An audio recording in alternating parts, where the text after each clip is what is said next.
તિમોથીને Paul પ્રેરિતે લખેલો પ્રથમ પત્ર, એનો 4થો અધ્યાય. 1 તિમોથી એનો 4થો અધ્યાય. પણ પવિત્ર આત્મા સ્પષ્ટ કહે છે કે પાછલા સમયમાં કેટલાક માણસો ભૂલાવનાર આત્માઓ પર તથા ભૂતોના ઉપદેશ પર ધ્યાન આપીને જૂઠું બોલનારા તથા જેઓના અંતઃકરણ દમાયેલા છે એવા માણસોના દંભથી વિશ્વાસનો ત્યાગ કરશે. તેઓ પરણવાની મના કરશે અને વિશ્વાસીઓને તથા સત્ય જાણનારાઓને વાસ્તે જે ખોરાક આભાર સ્તુતિ કરીને આહાર કરવા સારો દેવે ઉત્પન્ન કર્યો તેથી દૂર રહેવાનું કહેશે. કેમ કે જો આભાર સ્તુતિ સાથે તેનો ઉપયોગ થાય તો દેવનું સર્વ ઉત્પન્ન કરેલું સારું છે, કંઈ નાખી દેવાનું નથી. કેમ કે દેવના વચનથી તથા પ્રાર્થનાથી તેને પાવન કરવામાં આવે છે.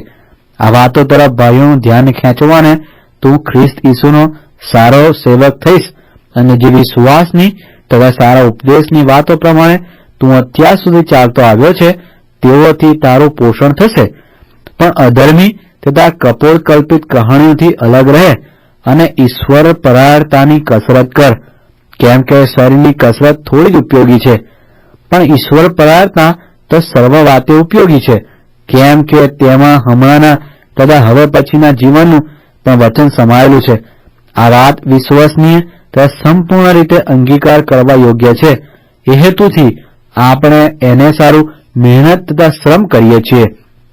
કેમ કે સર્વ માણસોને અને વિશેષ કરીને વિશ્વાસીઓને તારનાર જીવતા દેવ ઉપર આપણે આશા રાખેલી છે.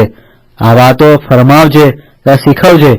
તને જુવાન જાણીને કોઈ તારો તુચ્છકાર ન કરે, પણ વચનમાં, વર્તનમાં, પ્રીતિમાં, વિશ્વાસમાં અને પવિત્રતામાં તું વિશ્વાસીઓને નમૂનારૂપ થજે.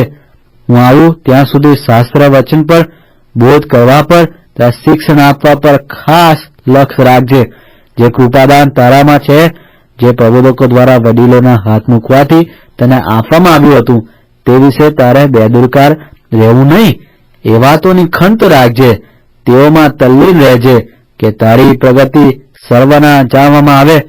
તારે પોતાને વિશે તથા તારા ઉપદેશ વિશે સાવધ રહેજે. આ બાબતોમાં ચુસ્ત રહેજે. કેમ કે આ પ્રમાણે કરવાથી તું પોતાને તેમજ તારા સાંભળનારાઓને પણ તારીશ.